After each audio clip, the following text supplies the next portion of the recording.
Good morning, everybody. I hope you can hear me well. Today's topic is inflammatory bowel disease.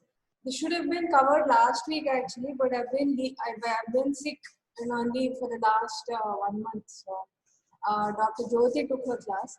Inflammatory bowel disease is a couple of inflammatory conditions of the intestine, of the GIT actually. Frequently asked in the exam and frequently confused with irritable bowel syndrome, which is just because the names are similar. So irritable bowel syndrome, which was covered last week, is a functional disorder of the GI system, which results in either increased or decreased frequency of stool and alteration in the stool texture. Whereas inflammatory bowel disease is group of immune-mediated chronic disorders which causes inflammation or ulceration in both small and large intestines. So the subheadings I'll be talking about today are the introduction, epidemiology, the etiopathogenesis, pathology comparing both ulcerative colitis and Crohn's disease, clinical features again discussing ulcerative colitis and Crohn's disease separately, complications which are more or less similar in both conditions, one slide on the extraintestinal manifestations, differential diagnosis, investigation, treatment, and finally an overview covering the differences between ulcerative colitis and Crohn's disease. So, introduction, it's a group of immune-mediated chronic disorders which causes inflammation of both small intestine as well as large intestine. It can also ulcerative colitis is predominantly a large intestinal disorder, whereas Crohn's disease can affect the gastrointestinal tract anywhere between the mouth to the ends. Okay? So this is your GIT, your ulcerative colitis can involve the colon. It can also present as proctosigmoiditis as well as proctitis. The epidemiological comparison, incidence of both ulcerative colitis and Crohn's disease is similar, affecting 2.2 to 14.3 patients per 1 lakh patients, and Crohn's disease is little higher, 3.1 to 14.6 patients per 1 lakh. Age presentation is bimodal. There can be a first presentation around 15 to 30 years of age, and a peak later on between 60 to 80 years of age. Ethnicity wise, Jewish population had increased prevalence among worldwide. Male is to female presentation in ulcerative colitis is more or less 1:1, whereas in Crohn's disease there is a slight male preponderance with 1.1 to 1.8:1. Smoking can be protective in case of ulcerative colitis, whereas it has a causative effect in Crohn's disease. Oral contraceptives do not pose a risk of ulcerative colitis, whereas they may be associated with increased risk of Crohn's disease.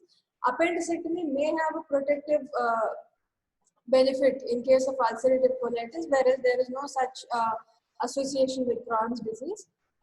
There is a familial predisposition with 6% concordance in monozygotic twins, 38 to 58% concordance in Crohn's disease. Dizygotic twins, there is no association in ulcerative colitis, 4% concordance in Crohn's disease.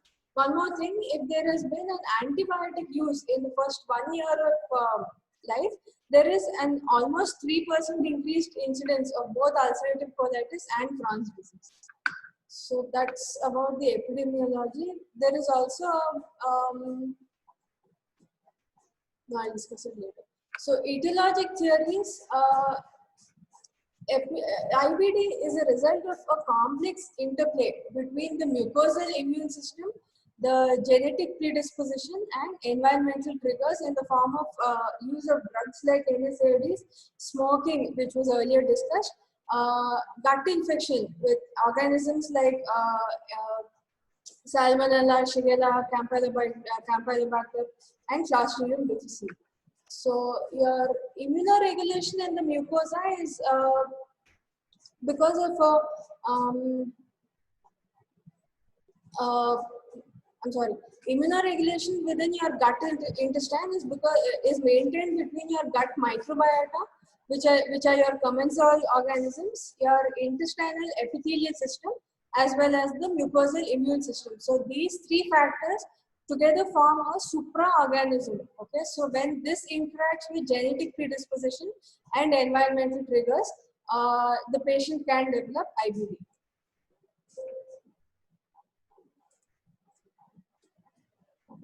So etiopathogenesis, although the exact cause is unknown, it is thought to be because of an inappropriate immune response to endogenous commensals living within the gut lumen, with or without an autoimmune component. Okay? So genetic factors have been described: immunological, both humoral as well as cell-mediated immunity.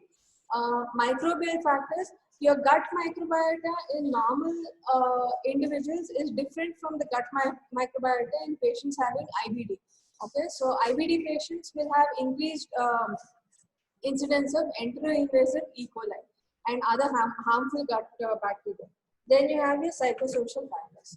So genetic factors, ulcerative colitis is more common in DR2 related genes, Crohn's disease in DR5-DQ1 alleles. There is a 3 to 20 times higher incidence in patients who have first degree relatives with ulcerative colitis or Crohn's disease. There are also certain genetic overlap, okay, between patients who have IBD and other autoimmune diseases like rheumatoid arthritis, psoriasis, ankylosing spondylitis, and type 1 diabetes mellitus, and also SLE.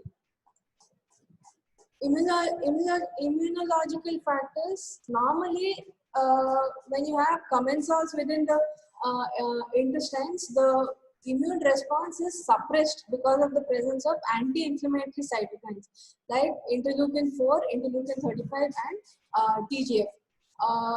When the patient has IBD, there is defective regulation of these immunosuppressive factors.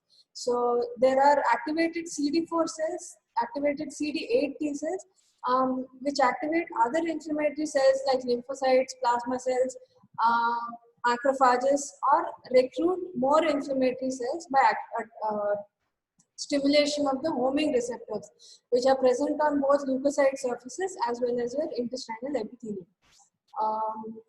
So this is your cell-mediated immunity. There is also humoral immunity in the form of interleukin 1, interleukin 6, and TNF alpha, which promote collagen production, fibrogenesis, and in the long term may result in formation of strictures.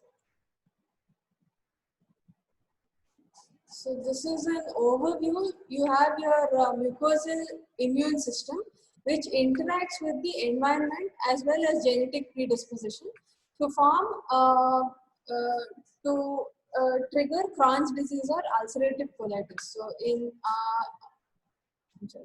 in Crohn's disease, you have predominantly T helper cell 1 activation with increased levels of TNF alpha, interleukin 1, interleukin 6, increased macrophage production, recruitment of leukocytes, integrins, selectins, with transmural inflammation with granuloma formation. So transmural inflammation is characteristic of Crohn's disease. Okay, so later on they may form fistulas, fissures, and strictures. In ulcerative colitis, there is predominantly T helper cell 2 activation with activation of more inflammatory cells like basophils, B lymphocytes, eosinophils. There is widespread mucosal and submucosal inflammation, formation, secondary infection leading to crypt abscesses, disruption of colonic architecture, and granulation tissue formation. So the slide will come last. Coming to pathology, the macroscopic features of ulcerative colitis. Around 50% of patients have disease which is limited to the rectum and rectosigmoid. Rectum is involved in almost all cases of ulcerative colitis. Okay? Predominantly, rectal involvement is seen in ulcerative colitis. 30 to 40% of patients have disease which extends beyond the sigmoid. 20% of patients can have total colonic involvement, total colitis. Proximal spread will occur continuously without any areas of uninvolved mucosa. Okay? So there is no mucosal sparing in ulcerative colitis. There are no skip lesions here. Other macroscopic features, mild diseases will have increased granularity with erythema and sandpaper appearance. Moderate disease will have marked erythema, more coarse granularity with contact bleeding without ulceration. Severe disease, there is spontaneous bleeding, mucosal, the intestinal wall is edematous, and ulcerations are seen. These ulcers are called collar button ulcers, and they are somewhat deep ulcers which spread into the submucosa. Long-standing disease, there will be epithelial regeneration, which forms pseudopolyps. Okay, with mucosal atrophy, and this may preempt a precancerous condition. So when you have long-standing ulcerative colitis, there is a chance of the patient developing adenocarcinoma of the intestine. Eventually, this will lead to shortening and narrowing of the colon. Fulminant disease, in a very short period of time, very severe disease can result in toxicolitis or megacolon. So megacolon is seen either in the right ascending colon or the transverse colon. There is a thinning of the colonic wall, and your colonic diameter will be more than 6 centimeters. In gross features, there are pseudopolyps because of epithelial regeneration. Then microscopic features, the process is more or less superficial. It is limited to the mucosa and submucosa. Deeper layers are unaffected. The two major histological features are crypt disruption of the cryptic architecture. So your crypts can be bifid, and there can be a decrease in the number of crypts. Some patients have infiltration of basal plasma cells and multiple basal lymphoid aggregates. They can also be neutrophilic aggregates resulting in cryptitis, later turning into crypt abscesses. So crypt abscesses, collection of neutrophils within the crypts. Then this is your pseudopolyps because of regeneration of the epithelium. This is your ulcer, which extends into the mucosa and submucosa. Sparing of the deeper layers, muscularis and the deeper layers. Coming to your Crohn's disease macroscopic features, the disease can affect any part of the GI tract, starting from the mouth to the anus. 30 to 40% of patients have small intestinal disease alone.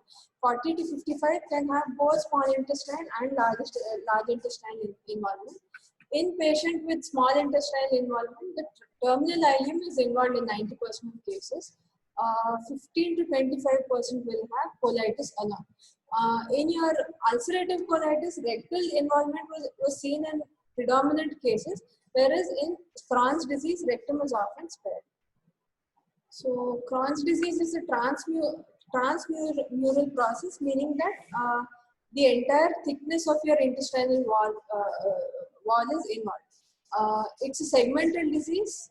Compare it with ulcerative colitis, which is a widespread disease with no sparing.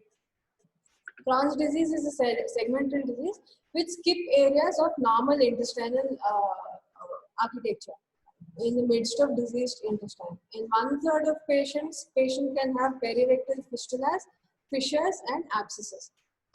Long-standing can lead to stenosis.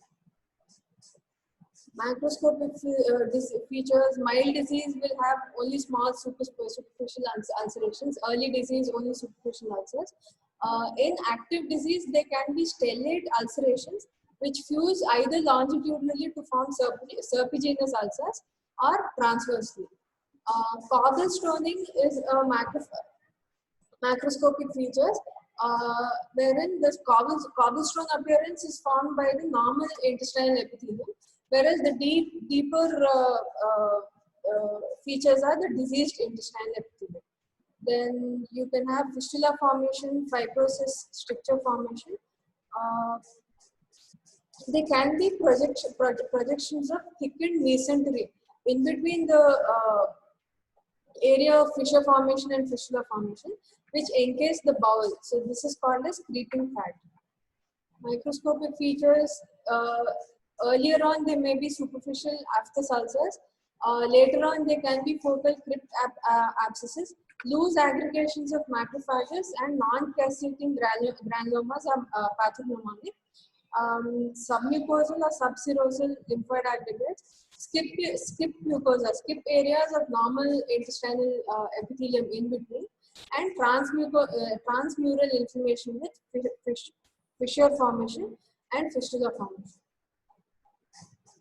This is your transmural involvement. This is your cobblestone appearance. The elevated cobblestone area is your normal intestinal mucosa. The deeper areas are your ulcer formation. Diseased tissue is depressed below the level of normal mucosa. So this is your cobblestone appearance seen in Crohn's disease. Clinical features of ulcerative colitis: patient can have diarrhea, bleeding per rectum. Tenesmus is fecal urgency with sensation of incomplete voiding even after passing feces. Passage of mucus along with stools, and crampy abdominal pain, typically before defecation. So symptoms: patients with proctitis will pass fresh blood along with mucus with formed or semi-formed stools. They also have fecal urgency with sensation of incomplete voiding. So this is tenesmus. In case of proctosigmoiditis, patient can have constipation. In severe disease, patient will pass liquid unformed stools along with blood or pus. Other features are anorexia. Anorexia, patient will have decreased intake because of the pain. The patient will be afraid to take food, first of all. Patient can also have nausea, vomiting, and fever. Physical signs of proctitis: there will be tenderness of the anal canal when you do a digital rectal examination, and you will also have blood-stained gloves on digital rectal examination. When there is extensive disease, there is tenderness on palpation in the area over the colon. Toxic colitis, there will be severe tenderness and bleeding. Megacolon, there will be a tympanic node over the hepatic, your liver dullness is lost. Okay. If there is perforation, patient will have signs of perforation. Will have guarding, rigidity, decreased bowel sounds. Okay.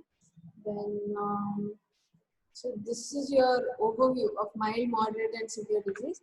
In mild disease, there are less than 4 bowel movements per day. In severe disease, more than 6. Small volume of blood in mild disease, severe large volume of blood in stool in case of severe disease. There is usually no fever in mild disease. Temperature is more than 99.5 in severe disease. Tachycardia is seen in severe disease. Anemia of less than 7.5 grams is seen in severe disease. ESR is elevated in case of severe disease, and endoscopic appearance. Mild disease, it is just erythematous with a granular pattern, fine granularity with sandpaper appearance.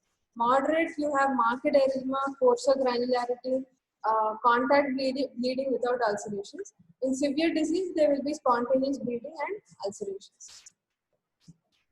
Then coming to Crohn's disease, your symptoms will depend on the area of involvement. When you have ileocolitis, the presentation can mimic appendicitis with right lower quadrant pain, diarrhea, palpable mass, fever, and leukocytosis. Palpable mass can be either because of abscess formation or because of lymphadenopathy.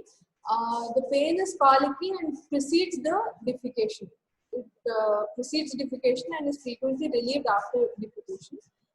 When you have jejuno-ileitis, you'll have more of a malabsorption kind of presentation.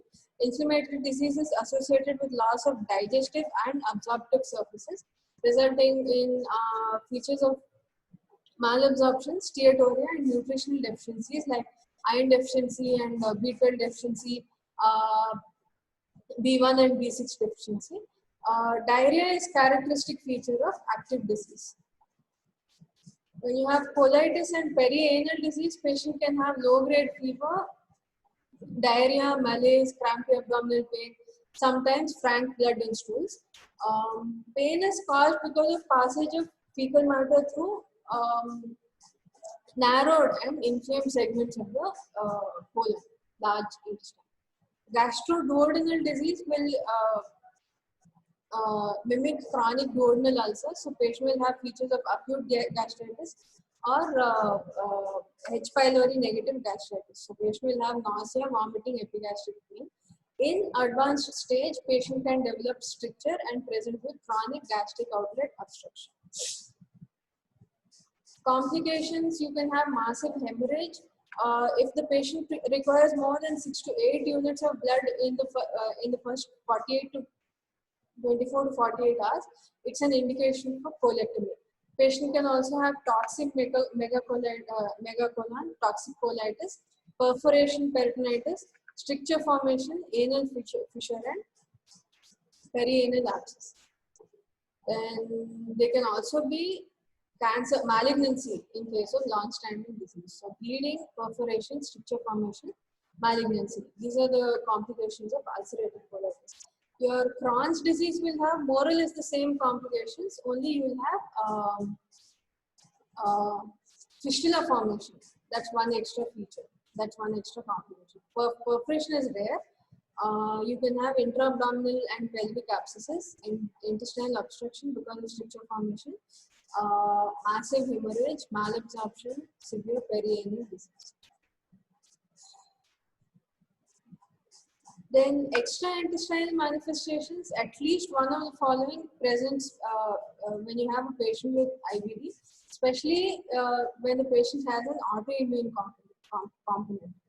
So I'll start with the skin. Patient can have erythema nodosum, pyoderma gangrenosum. Pyoderma gangrenosum can be quite troublesome. It can grow beyond 30 centimeters in size, and treatment will require IV antibiotics, IV steroids, immunomodulators, as well as dapsone. Then, apart from these two, patients can also have psoriasis, new onset psoriasis. In the eyes, patient can have episcleritis and uveitis associated with redness, watering of the eyes, loss of vision. In the kidneys, patient can have nephrolithiasis, hydronephrosis because of stricture formation, fistula formation, and frequent urinary tract infections. Rheumatological manifestations, patient can have ankylosing spondylitis, peripheral arthritis, and sacroiliitis. In the liver, patient can have steatosis because of malabsorption. Patient can also have biliary cirrhosis. Biliary tract, patient will have gallstone formation, sclerosing cholangitis. Then in the circulation, patient will have both arterial and venous thrombosis. Then, mouth, patient can have aphthous ulcer formation, stomatitis. Then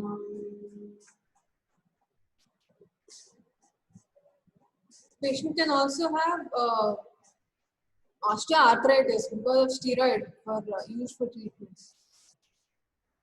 So differential diagnosis, you can think of both infectious and non-infectious. There's a very nice table in Harrison. I've not uploaded it, but you can think of infectious causes, including bacterial, viral, tuberculosis, fungal, and intestinal tuberculosis. Then irritable bowel syndrome, solitary rectal ulcer, colorectal carcinoma, diverticulosis, radiation colitis, and pseudomembranous colitis. And diagnosis, you do lab investigations, you can do endoscopy, you do radiological tests like X-ray, barium enema, CT, and MRI. Then you'll also do a biopsy, and lastly, you can do CT enterography. So lab tests, you'll have elevated inflammatory markers like CRP and ESR. You can have anemia both because of malabsorption of iron and B12, as well as blood loss because of ulceration. Then leukocytosis because of toxic colitis, cryptitis, crypt abscesses. Hypoalbuminemia again because of malabsorption.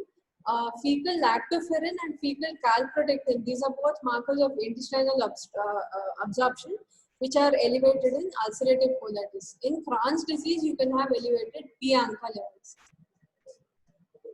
Endoscopy, this is ulcerative colitis. You can see your erythematous surface. You can see widespread ulcer formation. You can see few areas of bleeding. Severe colonic inflammation with erythema, friability, and exudates. Then radiological changes, you see fine mucosal granularity. Mucosa becomes thickened, and deep ulcers, also known as collar button ulcers, are seen later in the disease. There will be loss of frustrations or intestinal folds, and polyps or either pseudopolyps or adenomatous polyps can be seen. So this is your barium enema. You can see, make out your loss of frustrations here. CT findings, this is called a target sign because of thickened bowel wall, which demonstrates 3 layers that comprise a contrast enhanced inner and outer layer of high attenuation with a layer of decreased attenuation in between. Okay? So this indicates hyperemia in the mucosa and the muscularis propria and submucosal edema or inflammation. So this is your target sign. Then you have something called the accordion sign.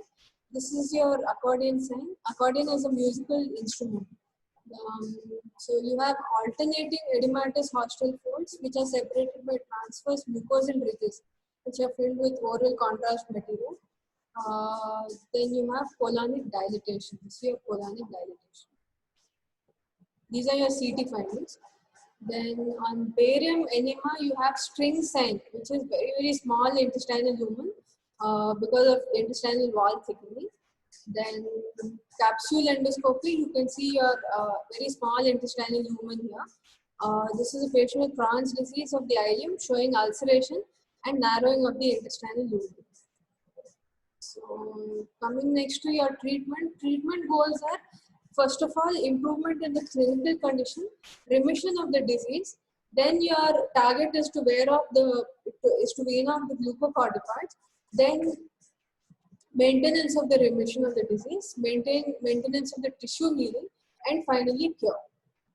So the drug groups which are used are 5-ASA agents, glucocorticoids, antibiotics, immunosuppressants, and finally biological therapy. And for patients who are refractory to all these therapy, as a last resort, you can do surgery.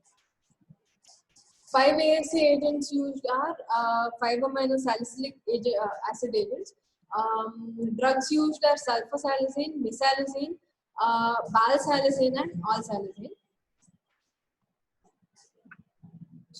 So the route of administration you can give either orally, which is released in the distal or terminal ileum or colon, liquid enemas which may reach the splenic flexure, and suppositories which reach the upper rectum. And these are the various preparations: sulfasalazine, oxalazine, balsalazine. You can also have delayed release preparations, controlled release preparations, and delayed and extended release preparations. These are the doses. Please go through later. Uses used in mild to moderate ulcerative colitis and Crohn's disease. They are used both for treatment of acute events as well as maintenance of remission. They may reduce the risk of colorectal cancer. Adverse effects are nausea, epigastric pain, hypersensitivity reaction, headache, diarrhea, pancreatitis, rash, fever, hepatitis, agranulocytosis, and interference in sperm motility, which is a reversible complication. Once you stop the drug, the sperm motility is regained.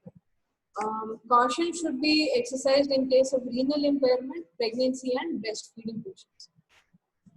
Then coming to glucocorticoids, these are anti-inflammatory agents. These are not used for maintenance therapy. They are used more for acute attacks. So they act by inhibiting the inflammatory pathways. The 3 drugs used are budesonide, which is used in doses of 9 milligrams per day, which can be tapered after a duration of 2 to 3 months. Then prednisolone, you start orally 40 to 60 milligrams per day, which can be tapered by doses of 5 milligrams per week. Then parenterally, you can give hydrocortisone 300 milligrams per day, or methylprednisolone 40 to 60 milligrams per day. Then antibiotics, there is no role in active or quiescent ulcerative colitis. It is used more in case of crypt abscesses or fistulas and perianal Crohn's disease. Antibiotics used are metronidazole, given in doses of 15 to 20 milligrams per day.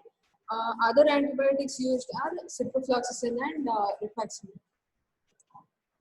Immunosuppressants, you can give azathioprine, 6-mercaptopurine, methotrexate, and cyclosporin and tacrolimus. Then biologicals, you can use infliximab. Infliximab is an anti-TNF monoclonal antibody which binds to TNF trimers with high affinity, preventing the cytokines from binding to its receptors. So it binds to membrane-bound TNF alpha, neutralizes its activity, and also reduces serum TNF levels. So uses are fistulizing Crohn's disease, severe active Crohn's disease which is refractory to steroids or immunosuppression. So side effects are infusion reactions. They can also be antibodies to the biological therapy itself, which reduce the efficacy of the biologicals. They can be severe sepsis. They can also be reactivation of TB and increased risk of developing new onset TB.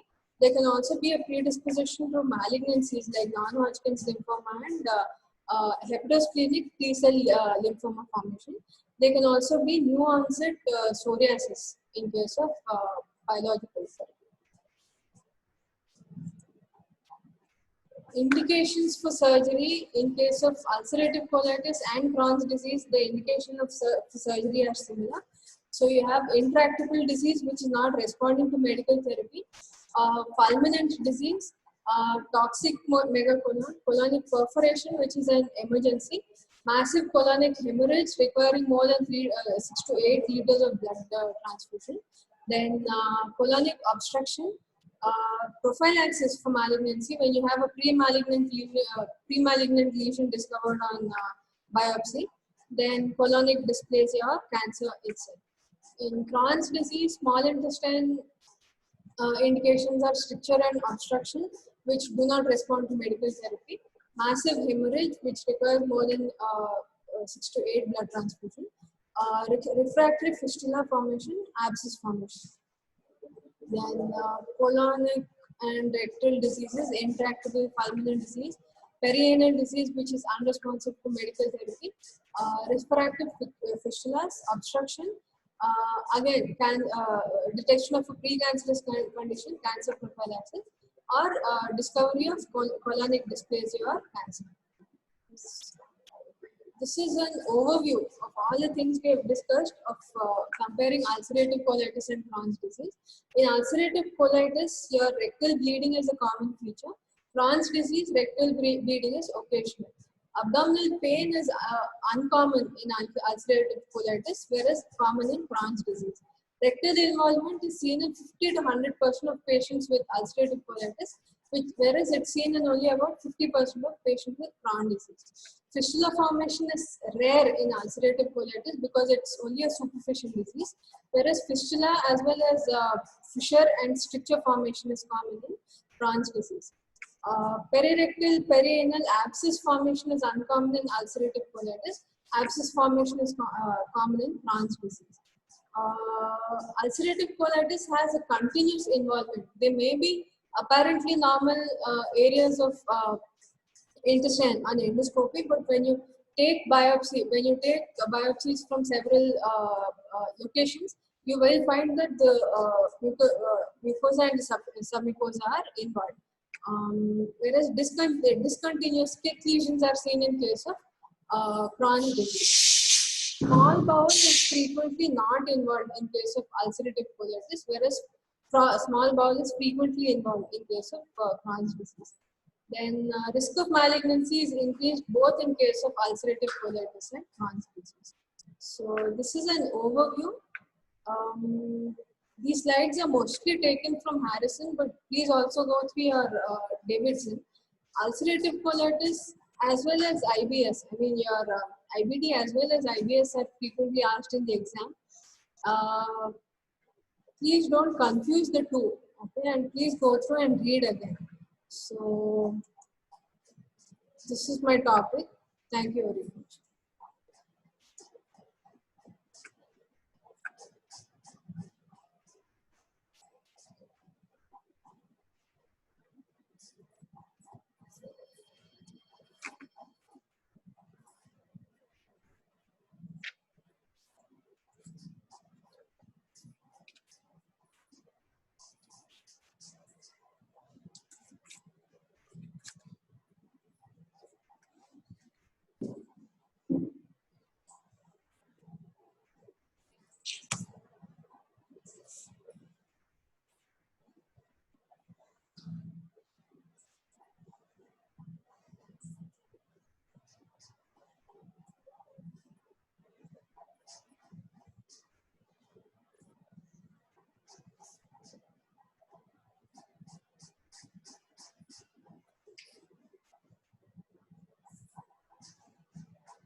Yeah, నేను పెట్టిన నేను వస్తున్నాను